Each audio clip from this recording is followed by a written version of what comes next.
Quick introduction for those that don't know me. My name is Patrick King. I'm the founder and CEO of Imagine. We're a branding and marketing agency in Manassas. In fact, we're right next to the train station. So without fail, whenever I host a webinar from here, a train goes by somewhere right in the middle of it when I'm probably trying to make a point. So when that does happen, I'll just give you all a heads up and maybe we can take a 10-second breather. But moving on, in order to develop a lead generating machine for your business, it all starts with one thing, with one area that you need in order to measure the success of that machine. And those are called key performance indicators, or KPIs. These are the things that give you an idea at each step of your customer's journey whether or not you're doing a good job in bringing people over to conversion, okay? And those steps of guiding somebody to taking a conversion event, whether that's an event registration or a purchase or whatever the ultimate goal is, that process can easily be broken down into a marketing funnel. Now, this may be pretty familiar to some of you, and this presentation is going to expound upon this concept and how you can build your machine based on the marketing funnel. Now, quite simply, a marketing funnel, it's a model, and it shows what your customer journey should be, and it takes them from being completely unaware to not just conversion, but helping to be a part of like your virtual sales force, somebody that's a repeat customer, somebody that refers you to other people, and so on. Now, at each stage, we have awareness, research, conversion, and referral, and you can tie performance indicators to each one of those steps. And it looks a little like this. So when you're being active on social media and and you're getting some traction, you're getting engagement, you're getting eyeballs, you're getting likes, that puts people in the awareness stage. Now, the awareness stage is very broad, and it has people that are like, okay, well, I like that. Now I know who you are, but that's about it. But then through repeat visibility, you can then drive people into more of a research function where they want to learn a little more about your business. They want to know what you offer. They want to know what makes you special, what makes you different. And the action or the performance indicator that's usually tied to that is when somebody makes a light commitment. They'll follow your page, or maybe they'll subscribe to your newsletter, or they'll do something, they'll take some sort of small action. If it's like a retail establishment, maybe they'll just look to see where you're located. They're starting to do that research that really helps them become more familiar about who you are. And you can track those through those performance indicators. Now, when they've liked what they've seen, and now they're ready to make a purchase, or they're ready to do that sort of conversion event, then you're tracking that through the amount of money it takes to generate that lead. And it's usually the amount of investment you've made in marketing costs, and then the amount of sales that you've had, and you divide that, and that gives you your dollar amount per lead or your dollar amount per customer. And that's how you track how successful you're being at conversions. Now, we can dive a lot deeper into this conversion section, and it's a practice called conversion optimization, where we reduce the dollar amount per lead and the dollar amount per customer and run the machine more efficiently. Finally, we look at how people how they're acting after the conversion has happened.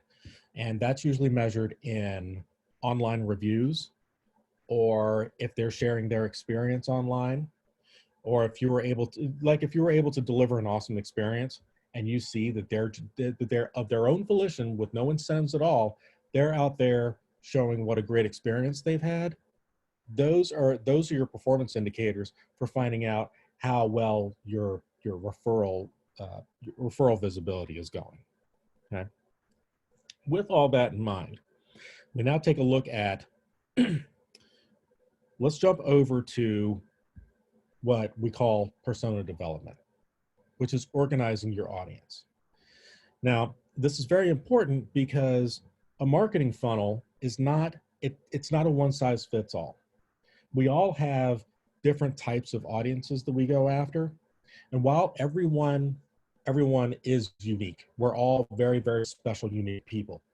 But a lot of us have like characteristics, whether that's demographic information, like where our location or our household income is.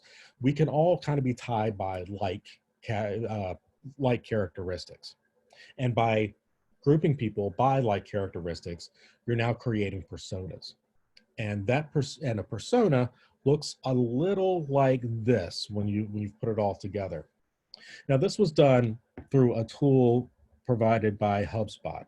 It's an inbound marketing platform, and won't go into it too much. But this is a free tool that you can use, and if you shoot me an email, I'll send the link out. So what we're doing in this case is we've created a persona called Bride Brenda.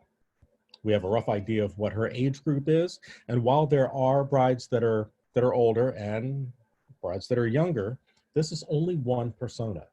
We'll have a different persona for brides of a different age group, and so on. And this is all general information, okay? They don't all exactly do this, but in doing research, we can find out that, and this is all hypothetical, that that Bride Brenda's average lowest level of education, she at least has a bachelor's. That the preferred method of communication is typically something that's a bit more direct. They want to get information quickly, so it's either by a chat bot on your website, maybe an SMS program, like a text messaging program, or just giving a call over the phone. We know that up on the top right, the times they're most likely to decide are times where they're not working, right? Usually in the evenings during the week, and more than likely on Sundays. Now, there's a lot of information on this slide, and a lot of assumptions that we're making, or at least it looks that way. See, this isn't all just pulled from out of the air, or what we may remember just seems to be more common. This is all pulled from data that we're all gathering, whether we know it or not. And it can be gathered from a number of different places. Now, we all have an existing customer database, right? We all have a website. And Eva, I saw your question that you popped in there. I've tried to email you, but the email keeps getting bounced back. So I'm glad you put your number in there, and I'm going to call you today. And so everybody has Google Analytics. Most people are sending out emails through, whether it's Constant Contact or MailChimp or something else. We're getting an idea of when people are opening their emails, when most of people click links on emails. And if you have a Facebook page, your Facebook page automatically comes with Facebook Insights. So you can gather data from all these different pockets. You can also be a bit more proactive and send out customer surveys. Some will even go so far as to establish focus groups. If you have a POS system like Square, data is being kept there. So we have to grab data from a bunch of different places and find commonalities when the most activity is. What social networks seem to perform the best, that sort of stuff. And by putting all that stuff together, we now have this information. We can now plot these in, and now there are a lot of boxes here. There's home ownership, there's household income. This can be a bit intimidating to start. There are only three that you really need to have in a persona in order to move forward. And that is their preferred method of communication, how they take information in, whether they're big on social, they rely solely on online reviews, that part. And then their biggest challenge, your problem to solve, and then what their goals are, what solving that looks like to them. Those are the three things: how to get a hold of them, what their challenges are, and then what a problem solved looks like to them. So their goals or objectives. So starting with those three. Now, when we go, by taking this persona, we can now take a step and go back over to that funnel, and it looks a little more like this. So we know what the key performance indicators are. We know what success looks like at each stage. But now that we've done our homework and we figured out what this person's pain points are, where we can reach them, we can now plot out a funnel made specifically for them. So we know to build awareness, we need to be active on Instagram, Facebook, Google. When they do their research, we know that we need to make sure that our reputation on review sites are pretty solid, and that our Google listings have really good press releases. Make sure that we've got a good reputation there. Then for conversion, to try to help convince them, putting in some marketing automation would be a great tool. And for marketing automation, I've done a previous talk on that. I can send a link out to that. And there's the train. And the train was quiet. So then, and more social media activity can help encourage a conversion.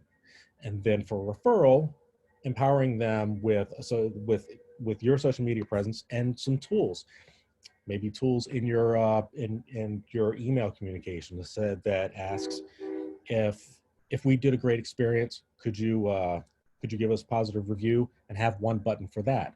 And if we didn't meet your expectations, give them a button for that. That way, you're not just driving everybody to an online review site so they can talk bad about you.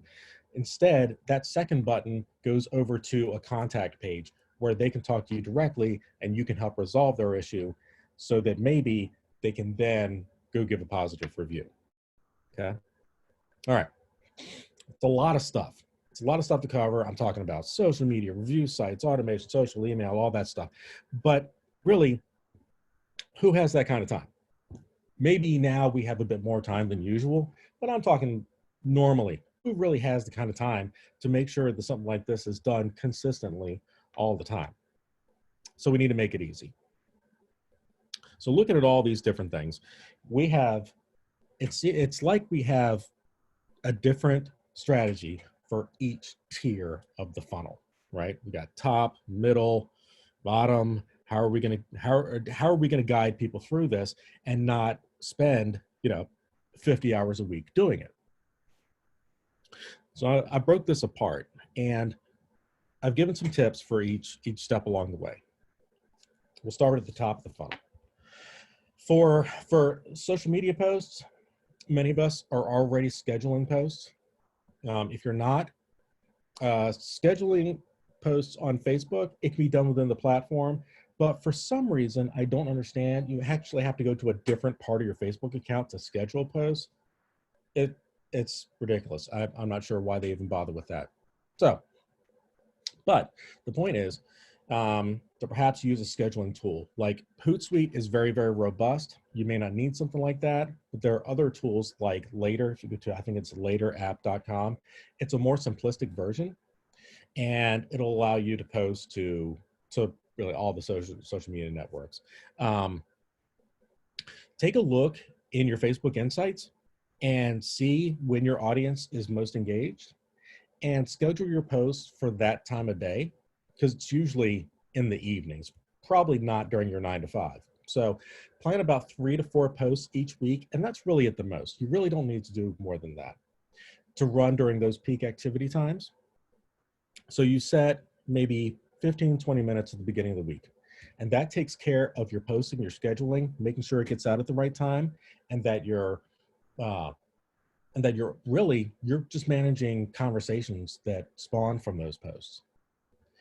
Then, since I know that we're really on social media in one capacity or another all the time, whether it's, whether it's just to clear your mind or you didn't bring a magazine to the bathroom, whatever it is, if you see articles of interest that interest you professionally, go ahead and share those out and add your perspective to it.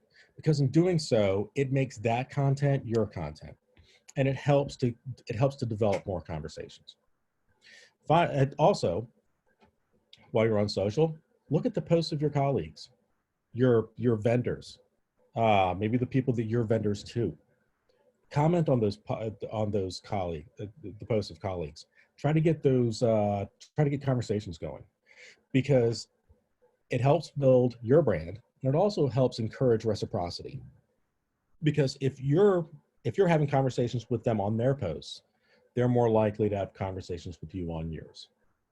Also, when you're scheduling, or even when you're sharing, don't forget to tag any related individuals or companies, because in doing so, especially off the company page, it opens your visibility to a new audience. It helps open you to their audience. And just like with engagement, it helps with reciprocity. All right. So those are things that you can do that really don't take much more time than what you're already doing, to help make sure that you're working to build awareness of your brand. Next is top and middle funnel. It's kind of a combination of both. If you don't have a Google My Business account, it's totally free, helps with your search engine optimization, and it's a place to store reviews, photos, stuff like that. So when somebody types in the name of your company, there's a whole Google My Business listing that shows up to the right, and that's on prime real estate. Once again, it's totally free, and you can post to that just like you can post to Facebook. So being active on Google My Business helps, one, for helping build visibility, but two, also when somebody decides to do research on your company, types in your brand name into Google, now all of a sudden they're getting more information as they're doing that research on your business. Next, as I mentioned before, asking for reviews can be part of just an automated process. Anytime that there's when you send your invoices out, add an area on there that has those two buttons. Maybe put those into your email signatures, stuff like that. So it's something that you set up once, and it kind of works on its own, just as you're going about doing business. Something that's a little more time intensive is making sure that you're putting quality content on your site regularly. Now, what quality content means is, as you're in the persona development phase, you're doing your research and you're looking at posts that people are really interested in, that gets a good amount of engagement, then you know that that's content that others may care about. So if you put a post up about, let's say, environmentally friendly tablecloths, right? All right, I'm just pulling something out of the air. But if you see that people are interested in that, then maybe write a quick article about it, give some background, talk about the benefits, talk about, hey, it may be more expensive, but yada, yada, yada, and make an article of that on your website, because you already know it's popular. And then finally, something that's a bit more involved, but it's something that you probably need an agency for, is to regularly do an SEO audit on your website.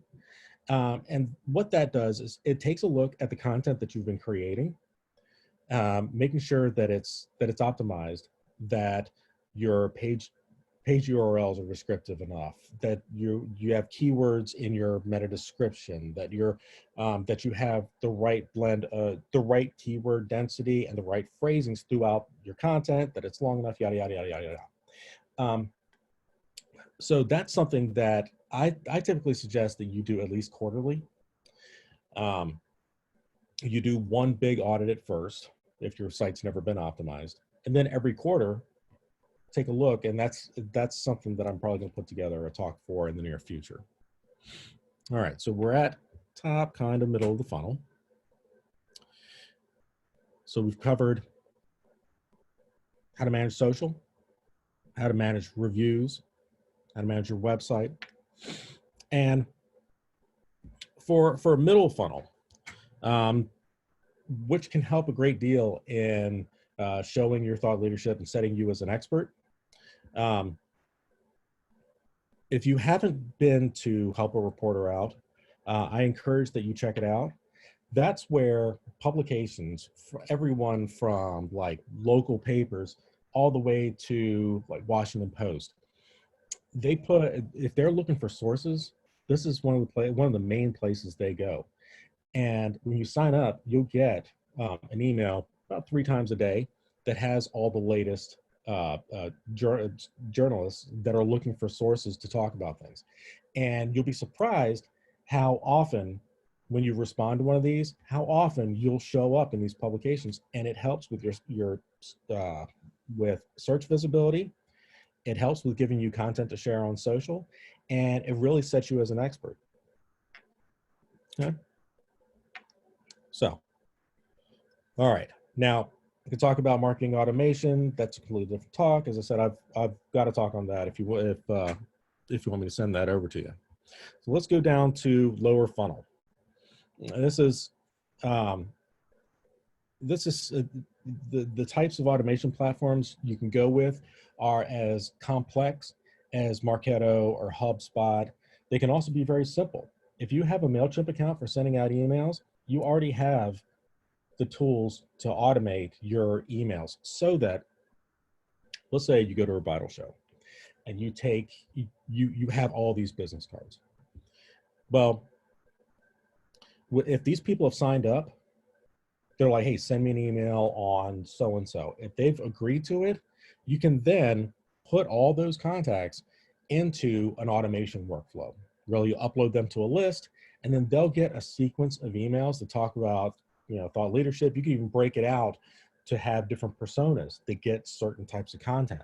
So that way, instead of you just sending out a monthly newsletter, or in some cases, forgetting for a few months and not doing it, this happens just on its own. You set up those initial emails, and then they get them regularly.